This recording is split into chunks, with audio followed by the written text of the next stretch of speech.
Directorio Obreros de la Hora Undécima presenta su programa La Final Trompeta con el doctor William Soto Santiago. Gracias, Señor, porque eres bueno. Gracias por tu infinito amor. Gracias por tus misericordias, porque son buenas.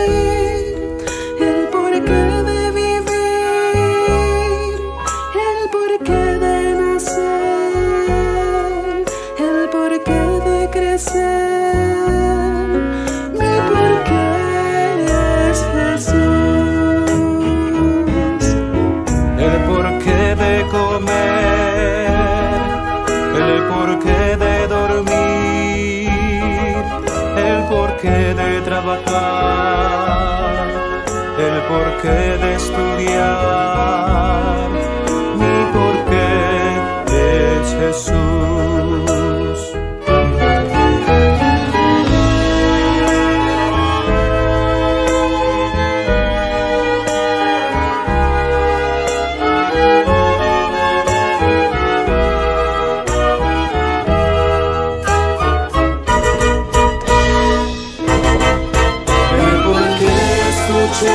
Jesús, el por qué creí en Jesús, el por qué fui bautizado en el nombre del Señor Jesucristo, el por qué soy feliz con mi Jesús, mi por qué es Jesús, mi por qué es Jesús, mi por qué es Jesús.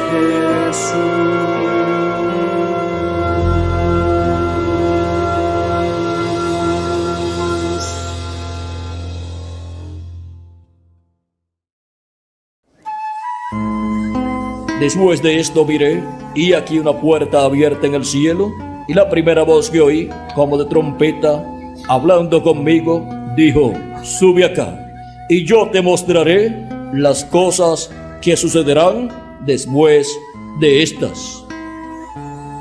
A continuación, el doctor William Soto Santiago en un segmento de una de sus conferencias.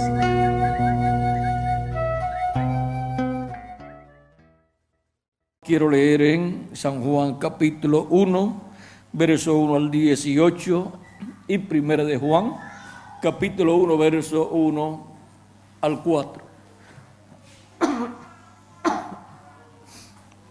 Dice: en el principio era el Verbo, y el Verbo era con Dios, y el Verbo era Dios.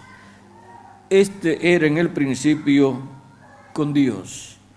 Todas las cosas por Él fueron hechas, y sin Él nada de lo que ha sido hecho fue hecho.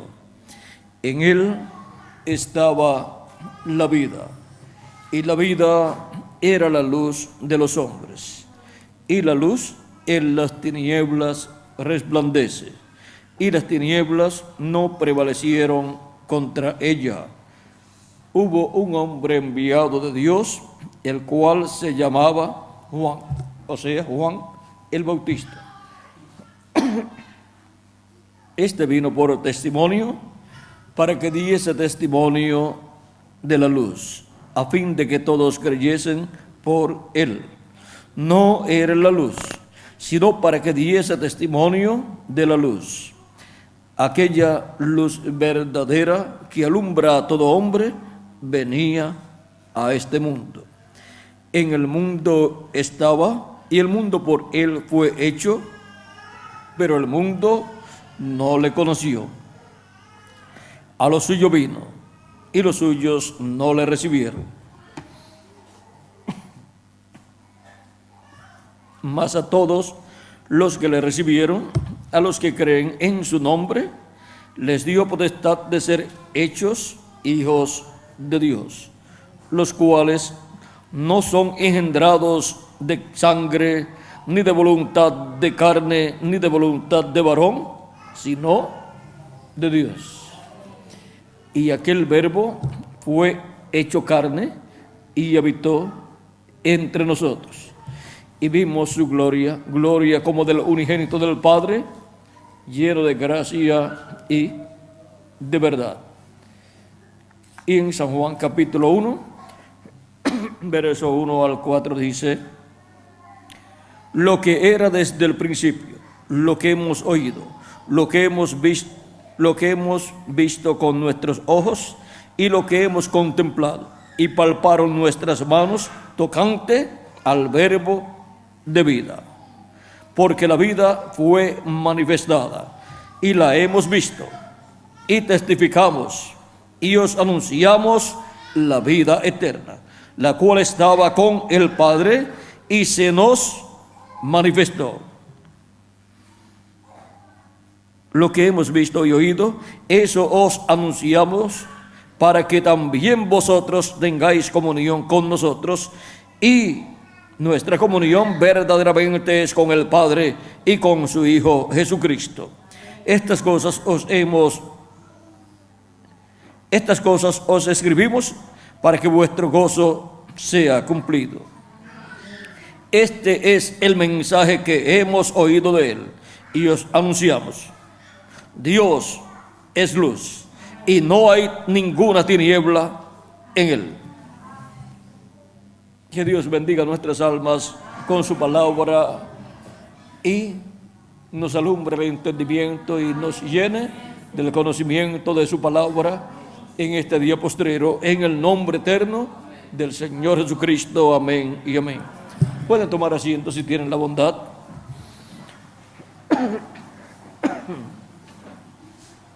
El Verbo que se encarnó y habitó entre nosotros.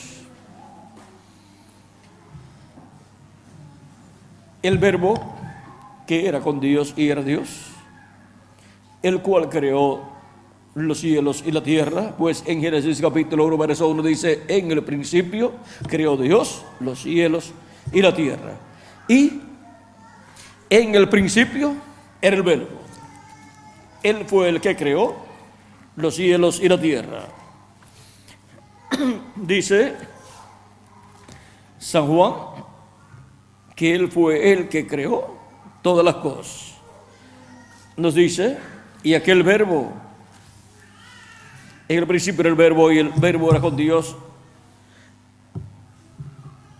y el Verbo era Dios. Este era el principio con Dios. Todas las cosas por Él fueron hechas, y sin Él nada de lo que ha sido hecho fue hecho. El creador de los cielos y de la tierra es nada menos que el Verbo, que era con Dios y era Dios. Y luego se hizo carne y habitó en medio del pueblo hebreo y fue conocido por el nombre de Jesús. Ahora, ¿cuál es el misterio del Verbo? El cual se hizo carne y habitó entre los seres humanos. Ese es el misterio de la divinidad. Dios, en su cuerpo teofánico de la sexta dimensión, un cuerpo parecido a nuestro cuerpo, un cuerpo angelical, es llamado el Verbo, que era con Dios y era Dios. Es llamado el ángel de Jehová, el ángel del pacto, el cual apareció a los profetas del Antiguo Testamento y le dijo al pueblo, o a los profetas le dijo: yo soy el Dios de Abraham, de Isaac y de Jacob, como le dijo al profeta Moisés en el capítulo 3 del Éxodo. Era el ángel de Jehová, el ángel del pacto, del cual se estaba haciendo visible en esa manifestación de esa luz, de esa columna de fuego.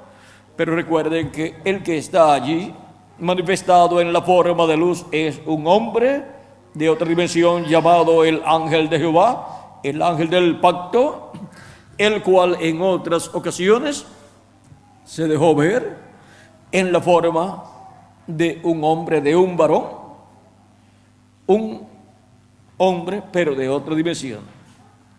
Para muchas personas que hablan acerca de los extraterrestres, hablan acerca de los ovnis, diría un extraterrestre.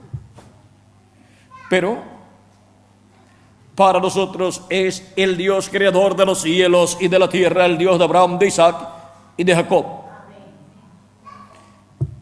Y Él es el que vino en medio de la raza humana en la forma de carne humana y fue conocido por el nombre de Jesús.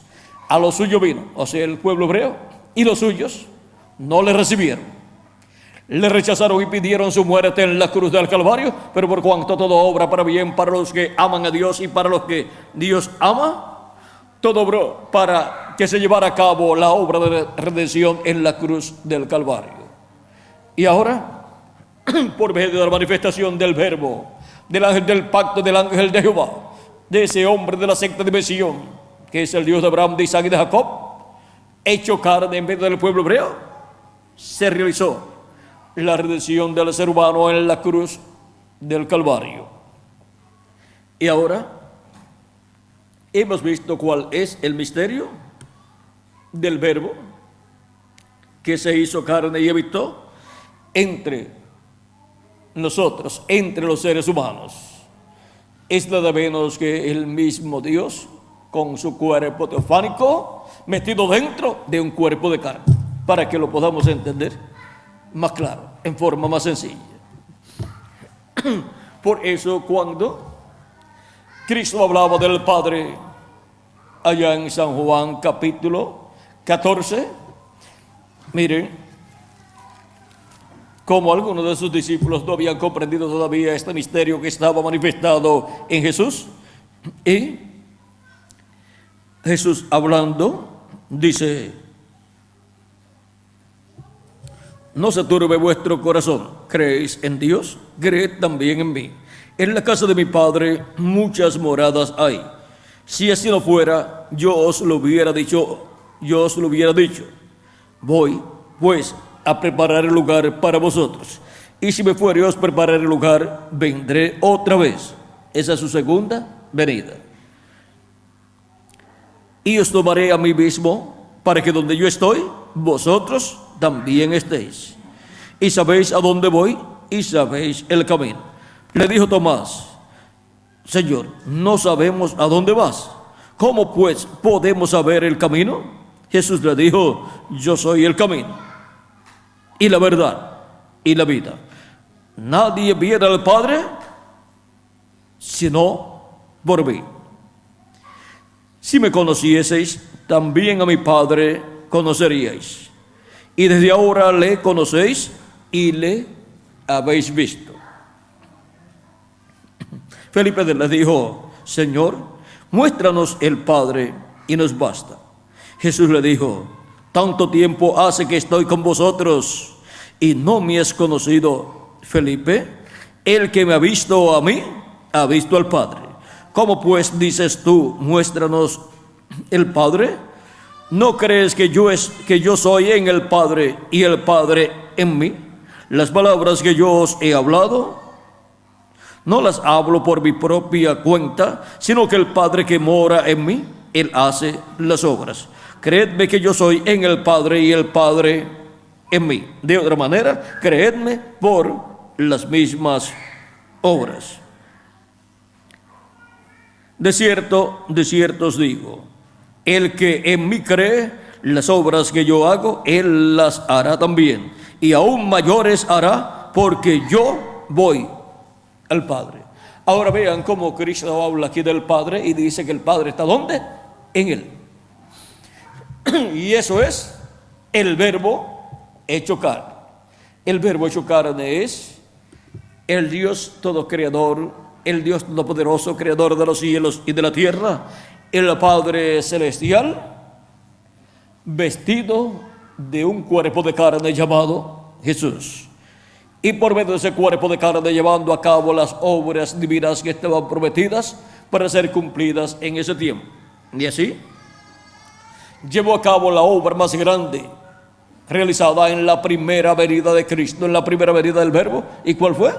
La obra de redención en la cruz del Calvario, pagando así el precio de la redención para nuestro regreso a la vida eterna, para nosotros poder ser restaurados a la vida eterna de la cual cayó Adán y Eva en el huerto del Edén. Y ahora podemos ver lo que ha sido el verbo que se encarnó y habitó entre nosotros los seres humanos. 2000 años atrás, el verbo encarnado hecho carne fue Dios, con su cuerpo teofánico dentro del cuerpo de carne llamado Jesús. Allí estaba Dios manifestado en toda su plenitud. Era la manifestación plena de la divinidad para poder llevar a cabo la obra de redención en la cruz del Calvario y luego poder realizar el nuevo nacimiento de millones de seres humanos. Porque para llevar a cabo el nuevo nacimiento, los seres humanos necesitan creer en Cristo como su Salvador, lavar sus pecados en la sangre de Cristo y recibir su Espíritu Santo. De esto fue de lo cual le habló Cristo a Nicodemo cuando le dijo que era necesario nacer de nuevo. Y Nicodemo se sorprendió. Pensó de un nuevo nacimiento a través de su madre y más bien era nacer del agua y del Espíritu, como le enseñó Cristo, para poder entrar al reino de Dios. Cristo enseñó en el capítulo 12, verso 24 de San Juan, que es el grano de trigo, que es el Hijo del Hombre, Jesucristo, no cae en tierra y muere, Él solo queda. O sea que Jesucristo continuaría viviendo en su cuerpo físico aquí en la tierra, pero solo. Él solo queda. Los demás seres humanos tenían que morir el día en que Jesús murió en la cruz del Calvario, porque era el tiempo en que Dios derramaba el juicio divino sobre los seres humanos a causa del pecado, porque la paga del pecado es muerte. Pero por cuanto Cristo tomó nuestros pecados, todos nuestros pecados fueron hallados en un solo hombre, en Jesucristo, y por eso vino la muerte sobre Jesucristo. Así se hizo mortal Jesucristo y pagó por nuestros pecados, para que nosotros no tengamos que morir eternamente, sino que podamos vivir eternamente con nuestro amado Señor Jesucristo. Ahora podemos ver la obra gloriosa que Jesucristo llevó a cabo en la cruz del Calvario para darnos vida eterna. Y ahora, por cuanto el grano de trigo cayó en tierra y murió, así como es sembrado un grano de trigo en tierra y muere, desaparece. Pero ¿qué sucede? Surge en la forma de una plantita de trigo. Y eso es lo que ha sucedido con Cristo. Surgió el día de Pentecostés en la forma de una plantita de trigo llamada la iglesia del Señor Jesucristo. Y ahora, ¿dónde? El grano de trigo que es sembrado en tierra, ¿dónde lleva el fruto? ¿Dónde lleva muchos granos de trigo? En la planta. Por eso es que por medio de creer en Cristo como nuestro Salvador y lavar nuestros pecados en la sangre de Cristo y recibir su Espíritu Santo, nacemos en la planta de trigo, o sea, en la iglesia del Señor Jesucristo. Y es ahí donde el Hijo del Hombre Jesucristo lleva a sus hijos. Es como papá. ¿Cómo pudo papá traer hijos? Por medio de mamá. Y ahora, ¿cómo Jesucristo va a traer hijos e hijas de Dios? Por medio de su iglesia, que es su novia, su esposa. Y por medio de su iglesia es que, al creer en Cristo como nuestro Salvador y lavar nuestros pecados en la sangre de Cristo y recibir su Espíritu Santo, nacemos en la iglesia del Señor Jesucristo. Eso es el nuevo nacimiento. Y así obtenemos un cuerpo teofánico de la sexta dimensión.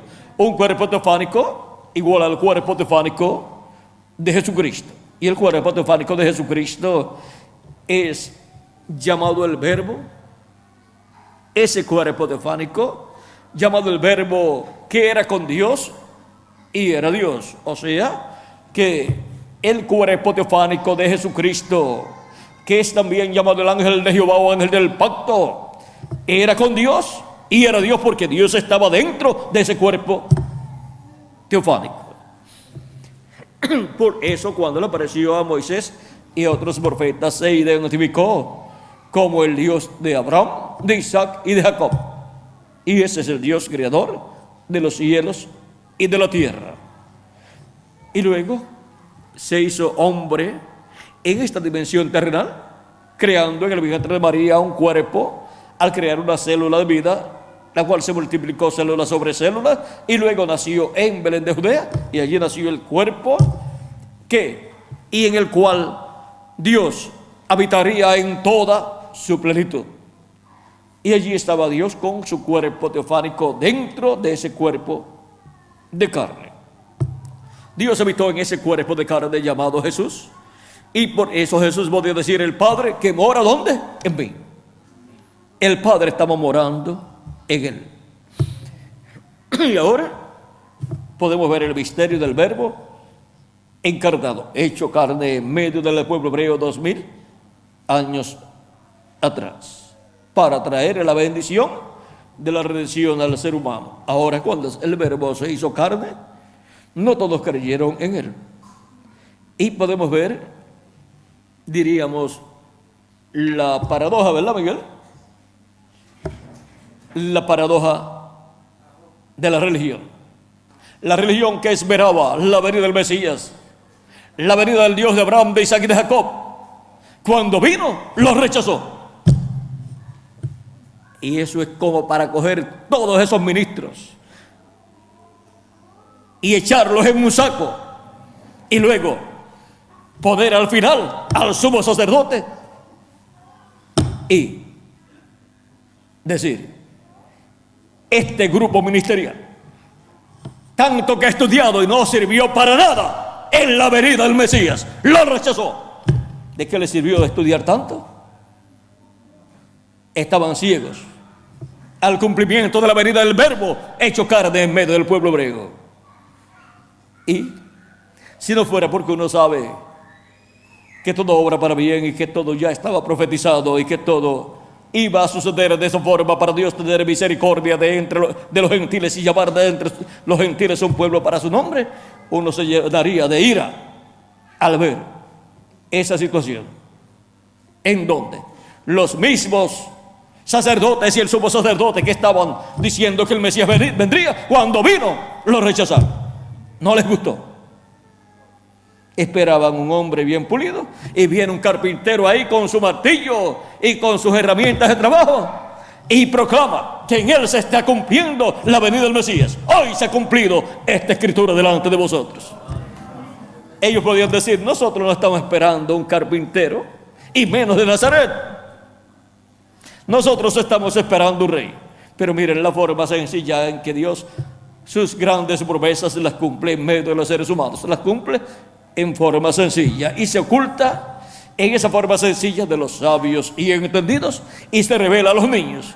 Y los niños, en cuanto a conocimiento teológico, niños en cuanto al intelecto, como Pedro, como Santiago, como Juan y como los demás discípulos de Jesucristo, en donde encontramos que la mayoría eran pescadores, podían ver al Verbo, al ángel de Jehová hecho carne en medio del pueblo hebreo. Y los grandes estudiosos no lo podían ver y decían: es Belcebú, y por el dedo de Belcebú echa fuera los demonios. ¿Y por qué? Si decían así de Jesús, ¿y por qué ellos no podían hacer lo que Jesús hacía? Estaban celosos, porque toda obra excelente despierta celo en las personas que no pueden hacer una obra excelente.